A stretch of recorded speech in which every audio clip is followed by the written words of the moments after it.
areas or the little spaces or forums where I've spoken, the response is fantastic. It's mind-blowing because you have men speaking out. They are beginning to voice out like, oh, we now have this safe space. We feel we can relate to what she's talking about, so they are, voicing out. And so coming to S24, I think is a fantastic platform, knowing who Halima is and the team she will definitely be working with.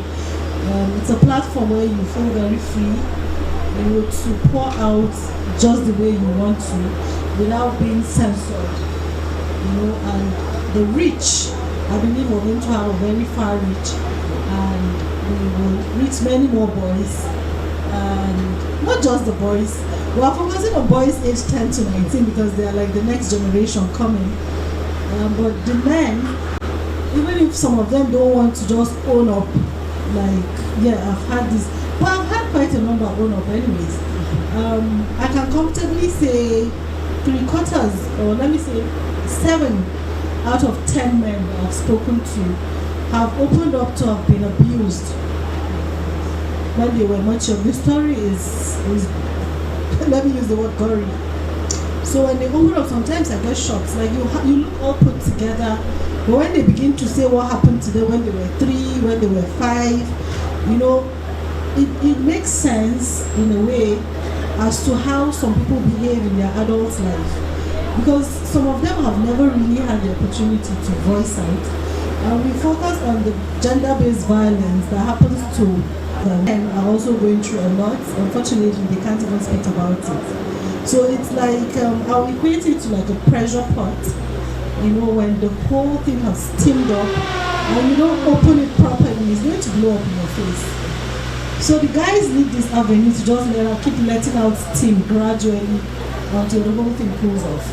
So this Miss Anapai, I apologize for putting you on the spot without prior notice, but always you don't ever disappoint. Thank you so much. So next I will invite to join me by the screen, not the fire, there's no fire here, Miss Zara of Zara Unscripted to share some of her experiences and future partnerships that we'll build together. So we're going to speed things up because I can see a lot of people for the most impact. Bearing in mind the theme is media as a force for development.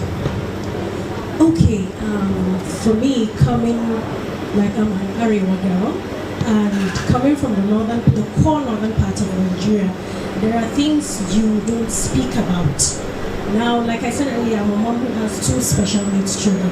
So it's likely unheard of to see an Arewa woman speaking openly or telling her story about her children.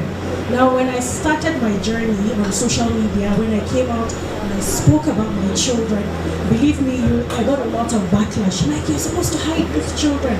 You're not supposed to talk about them because there's this stigma, or rather stereotyping,